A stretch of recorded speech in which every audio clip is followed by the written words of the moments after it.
Support comes from the Missouri Forest Products Association, committed to conservation and careful management of the state's forests to make them more resilient and better habitats for wildlife. ChooseWood.com. We hope you enjoy listening to this podcast of St. Louis on the Air, brought to you by University College at Washington University, with undergraduate and graduate programs part-time, evening, and online. University College at Washington University, offering world-class education within reach. Welcome to St. Louis on the Air. I'm Don Marsh. Gaming has become a popular pastime for millions of men and women of all ages. They spend untold hours on their phones, tablets, and PCs playing video games. There's growing concern that too many of them spend too much time, that their gaming is out of control because of compulsive play. Is it possible to be addicted to gaming? The World Health Organization thinks so and has classified addiction as a disease. Joining me in studio are Nigel Darvell, a clinical therapist with Mid-America Psychiatric Consultants, that is, and Charles Whitehead is a recent Webster graduate, formerly addicted to gaming. Gentlemen, thanks so much for being with us. Thank you. Nigel, let me begin with you. Is this World Health Organization decision justified, do you think? Well, when I see patients that come in, and this becomes like a central feature of their life, I mean, there is some kind of, validity, to it, because it does follow the same pattern that you would see in a addiction to substances or gambling. Yeah. It's always kind of met with raised eyebrows when you call any behavior an addiction or a disease. But, we're talking here about $100 billion growing industry every year. And, there can be consequences when, I always say to my patients, if you're using one thing, it becomes everything. Mm-hmm. So if that's a means of how you escape, it can be problematic. Charles, I gather that it was everything to you at some point in your life. I think for me it was an escape from real life into a world. So I grew up in a very small rural town, somewhere around 99 people, maybe 100 if someone was passing through in a car. And most people were not my age. I was a very shy child. I didn't make too many friends. So when I could come home and go to a video game, because they were just really starting to get bigger and technology was improving when I was young, I could go to my room and I could just escape. The troubles that had happened at school, troubles within the family, being alone. I was never alone when I had those. And that just continued and continued and continued. And, even as I got older, that always remained kind of a fixed constant in my life. Well, how did you get over it? Finding people who did it the right way, who were balanced. When I came up here to college, there was a game I played called Super Smash Bros. Melee. It's a competitive game, and people, again, of all ages play it. And I found people who were fighting for valedictorian at Washington University, or they had families, they had children, full-time jobs, and they were not only able to live life the right way, they were also able to beat me at this game. So I had to look within myself and say, okay, they're happy. They are able to live a good life. They're able to do it the right way. And so that kind of became the example that I followed. Nigel, a typical story we've just heard? That actually, is good to hear, because that's what you want to be striking for, is a balance. I mean, again, we have an experience here that is here to stay. I mean, internet gaming is not going anywhere. So, rather than just kind of, demonize it or kind of, abandon it, take it away, it is about balance, and, just kind of keeping it, again, balanced. This is not new, these concerns that people have had about being addicted to games. Going back to the 70s when the games were very simple, Correct. People were saying the same thing. Right. Absolutely. What is the association that I keep reading about between gaming and depression? Well, we always look for, we know what people are escaping to. We're not so sure what they're escaping from. And what we see with a lot of, gamers is that there may be, aspects of low self-esteem, anxiety, depression. So, Charles was talking about an escape, and that's what it becomes. It's a way to kind of self-soothe. I mean, and these games, increasingly get better and better and better in terms of their design and their graphics. So, the actions that it has on the brain is similar to a drug, and that's where you get into the arguments then in terms of disease and, addiction processes. Charles, did you feel this happening to you? I mean, was this something that one day you woke up and said, my God, I've got to get past this? I think when I was getting to that probably preteen age, right around the time I started to have real responsibilities, growing up, had to take care of things around the house, had real difficult homework, had sports that I was going up in, and had a new social life moving to a new school.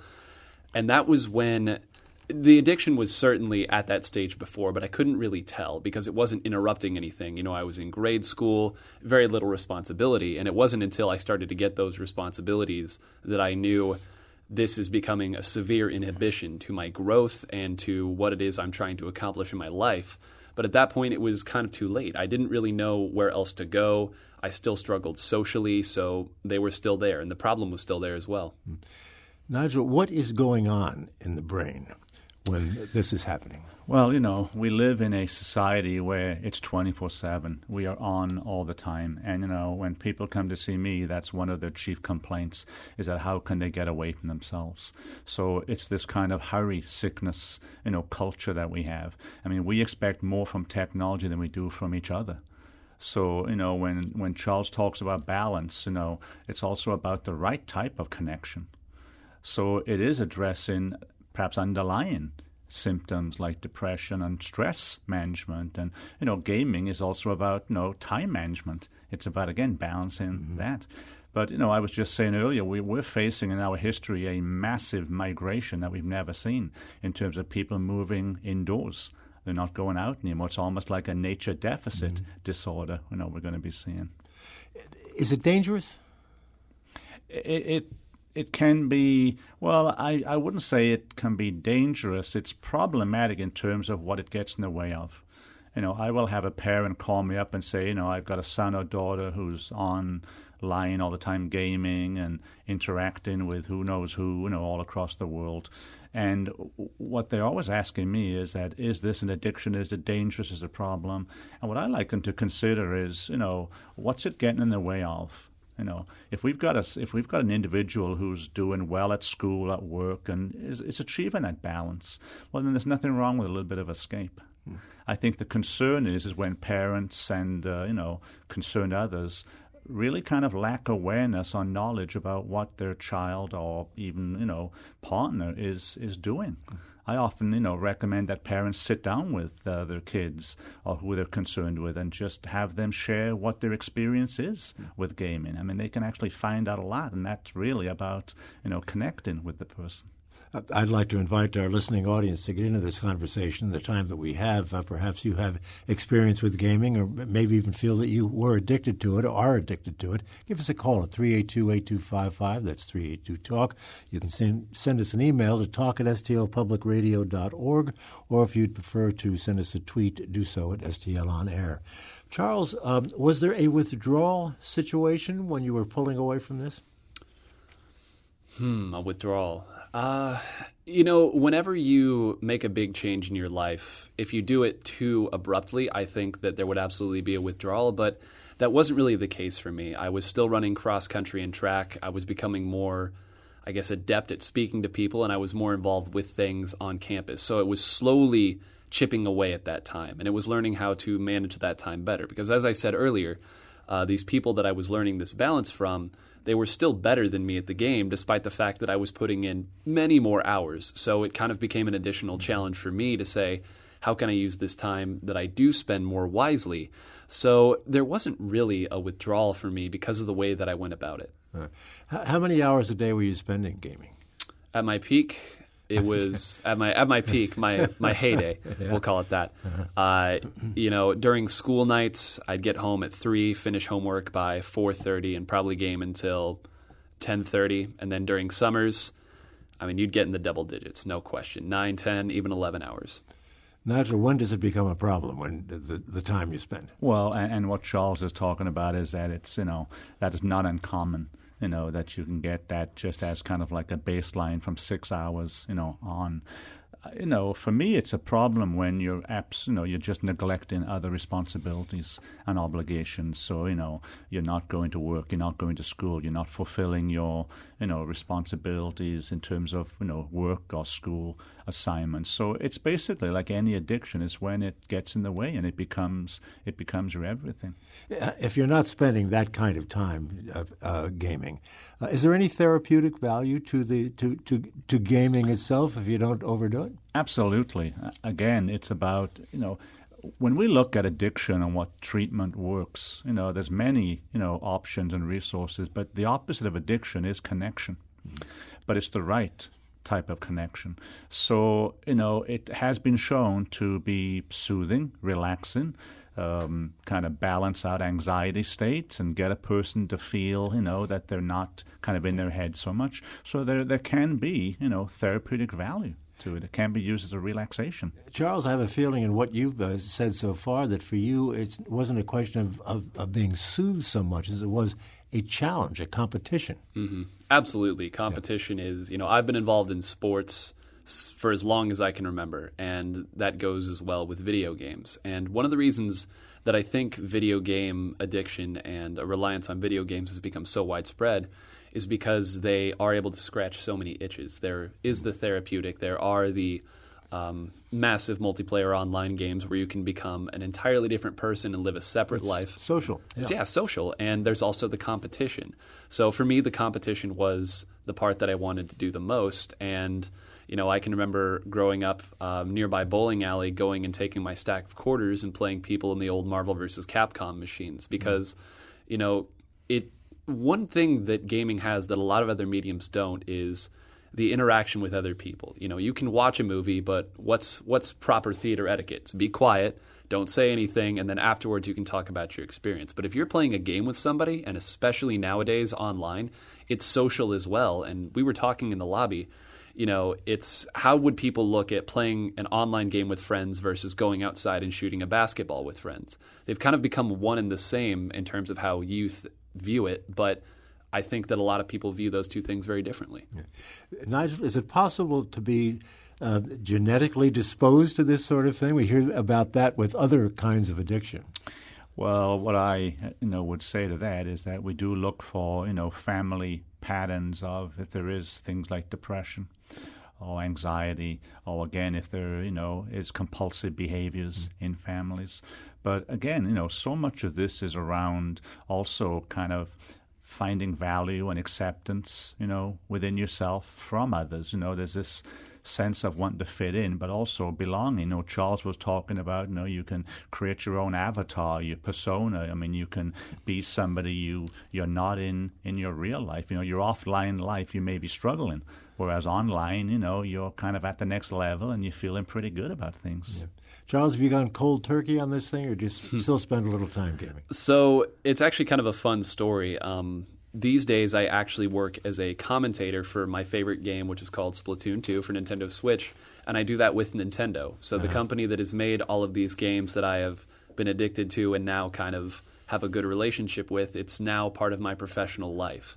And so if you want to talk about going from it interrupting my professional life to helping influence and grow my professional life, it's still a very big part of what I do. But again, it's become something very healthy, something that I've used to build my portfolio, and something that I might want to continue to do. That's a great angle to this story overall, that you're using it now for much more positive purposes. We have a caller, Brian in St. Louis, wants to get into our discussion, so let's bring him in. Brian, thank you for waiting. You're on the air. Hi, thanks for taking my call. Sure, go ahead. So I was addicted to gaming a while back. And I just wanted to say that there are certain types of games that I feel like allow for you to get addicted a lot easier. Take for instance, World of Warcraft versus Candy Crush. You have one game where you're building all of your resources. That's World of Warcraft. You're inside of a community. You have lots of friends that you're always talking to, and they're constantly nagging you to play with them and stuff like that. But you're also building resources. And these types of games, I felt that they were a little bit easier to be addicted to, simply because you feel like these pixels on the screen are a stake, essentially. Like you're investing your time and you're investing your work And I just wanted to say that, that is definitely, I think, a big factor in why people are getting addicted a lot easier, because you can easily put down, like Candy Crush, or put down, whatever app game you're playing on your phone. But those kinds of games are really, really in. All right. Well, Brian, thanks for the call. Charles, you're nodding as if you're in perfect agreement with him. Yes, and when I grew up, I was never into World of Warcraft, but another game that I did play growing up with the same premise, multiplayer online game, was called RuneScape. And you mentioned cold turkey. The one genre that I will not touch anymore is that style, the massive multiplayer online RPG, because it really, as Brian said there, can suck you in, because you have the social element. You have an escape from real life into a world where impossible things are now possible. It's imagination beyond what we could ever do here in the real world. Magic, dragons, everything like that populate fiction all over. And you can invest so much time in it that you can, again, feel like you're another person. And, I 100% agree that I think that one can really, really get the right sort of person inside and can just keep you sucked in, because it is like you're living a separate life. It doesn't become a game at that point. Nigel, you're nodding. You're certainly in agreement. Yeah, well, Brian raises some really good points, and it's kind of interesting when you look at the various gaming platforms. Charles and I were talking, earlier. This incredible increase now in the mobile gaming app, and it is different, so it does attract a different, kind of player. It's one thing to be having like 10 minutes while you're waiting for something on your phone to play Candy Crush, which, by the way, is incredibly popular. That makes 2.2 million a day. So, it's just one of the more widely popular games. But, yeah, I think, it's what you're drawn to, and kind of, again, how your kind of wiring responds to different games. And this, of course, is exactly what the producers of these games want. They want to get people to the point where they just have to be at it most of the time. Keep coming back. And the graphics have changed so dramatically, and not only over the years, but and month by month they seem to get better and better. That has an allure, I would think, the graphics and the variety of games. It does, and not only the graphics, but the game itself and what that's doing. It's kind of having the same effect on the brain as a drug would, in terms of releasing dopamine, serotonin, the feel-good chemicals. So the bigger, brighter, and more complex, and more things kind of going on, it can really kind of open up that kind of pleasure aspect of the brain. Charles, did you find yourself waiting for new games to come out to see exactly what they could do and do for you? The anticipation of a new game coming out, when the sequel to your favorite game comes out, that might be the most enticing moment of playing games and following the same series along. It's like, I compare it to the euphoria you get when your favorite movie is getting a new sequel, when the new Star Wars is coming out, something like that. People will be waiting and waiting and waiting, and their entire multi-million-dollar conferences every year where all these big companies come out and just say, we're working on this game. It may be 2 years before you see it, but we're working on it. And that alone is enough to just drive people crazy. Is there any kind of control over the industry, Nigel? In other words, to try to have them pull back a little bit on what they're doing, given the source of this problem? There has been attempts at, regulation, but, again, we're talking about an industry that is, a big percentage. There's too much money in it. Well, it's money, and it's internet-based, and, good luck regulating, the internet and what we can, find in there. When someone comes to you with a problem, how do you handle it? It's an interesting question, because, I seldom get a person walk into my office and say, I have internet gaming disorder. What they will say is that, I tend to avoid, family. I tend to be stressed out. My time management's very poor. And you tend to take a look at, so where then do they escape to? And that's where the gaming kind of issue comes up for many. So it doesn't necessarily become the presenting problem initially. And that's why it's important to just, for parents and, again, caregivers, just to connect with children or the adults in their life that they are concerned about, and just kind of ask them, what is kind of going on, to try to get a sense of, what's happening underneath. It's not to, again, suggest that everyone who's into gaming has got a, pathology process going on, but we do look for, what's kind of really feeding this. Do you try to wean them away from gaming altogether? It is about balance. Yeah. It is about balance, and we always hear the line, everything in moderation. But it's about getting, people to look at other things that matter to them, that gives them value and meaning. Again, I always say with addiction, the opposite of addiction is connection. And if it's the one thing, it becomes the everything. Mm-hmm. So it's having like a menu of options. We only have a little over a minute left. Very quickly, Charles, I ask you, the issue of violence comes up all the time with gaming, that it can lead to violence. Did you ever have any sense that the game could force you in that direction? Personally, no. That was never something that was never a line that got crossed in my head. Mm-hmm. For me, it was games are games, reality is reality. But I also don't play too many games of that genre. I'm a little squeamish when it comes to gore, and I like my bright graphics, my cartoon. Yeah.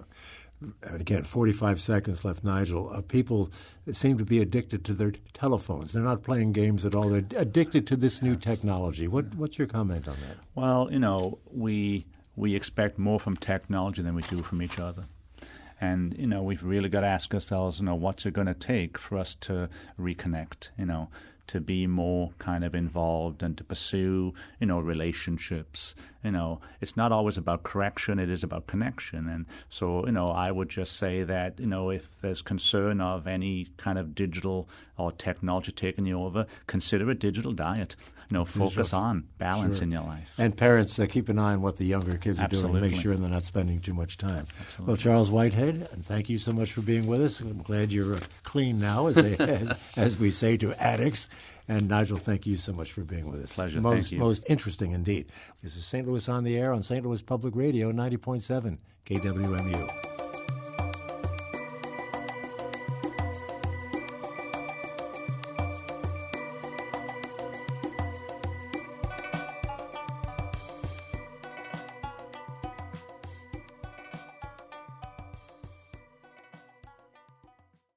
Support comes from the Missouri Forest Products Association. Missouri produces wood pallets, railroad ties, white oak barrels, hardwood floors, and more. Details on the variety of products made in the state are at choosewood.com.